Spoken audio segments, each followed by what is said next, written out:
Year, zero production, no NFL, no combine invite, nothing. Finally went to the CFL, Calgary Stampeders, making $250 a week Canadian. Now, I had to send that shit home to my wife at that time. Had no money.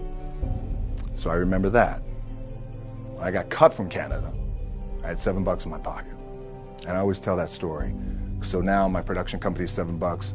Advertising agency is $7. Everything is $7. So I always remember that.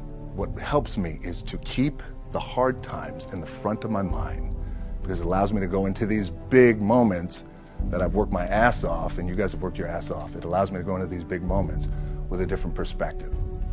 What it also does for me, and again, this is what works for me. Like, I keep my back, excuse my language, my back is up against this motherfucker. Every day, it's against this fucking wall. Excuse my language, ladies in the room. But it's up against this motherfucker because it's what I believe in. And when my back is against this motherfucker, then there's nowhere to go. But that way. That's it. So I feel like this could be something, an ideology and mindset that could help you, if you look at it that way. Because you made it already. We made it. We're successful boys, and we're lucky boys to be where we're at. Oh, you guys made it. Everybody's rich in the room. Nobody's going to get evicted anymore. Anything you got, there's no more money problems, right? You got a lot of hands out now. Hey, can I get a little bit? Can I get a little bit? Right? That happens. But when you make it, for me, I need this. I need this.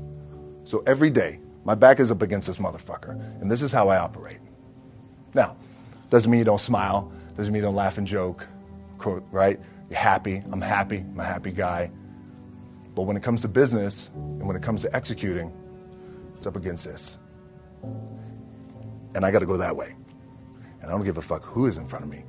They're not gonna stop me. I feel like for me, it feels seamless because you prepared for so long, but it's just like you guys prepping for a game. That's the fun part. That's where it's like, fuck, it's fun, man. People are paying their hard-earned dollars to come see you. They're cheering, they're going bananas, they're booing the shit out of you or on the road. That's fun. That's what you live for. I mean, that's the juice right there.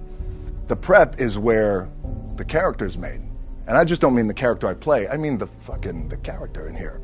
So for me, the prep is getting with the director, getting with the producers, getting with the writers, so in essence, it's like getting with all your coaches and your different position coaches and all the meetings that you have to have, right? So that's the work you put in.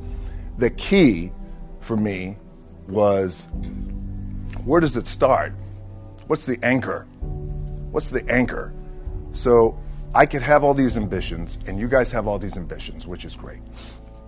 It's important. I'll play this role, you'll play that role. I'll execute this thing, and it'll come out this summer. You guys will execute this thing during the summer, right, when it's time to really put in a lot more work. But the key with me is just always finding what the anchor is. And the fucking anchor is getting up at 4 o'clock in the morning every day before anybody else and grounding my thought process is in the no one will outwork me. No one. I love and I respect you guys. Motherfuckers won't outwork me. All starts with this.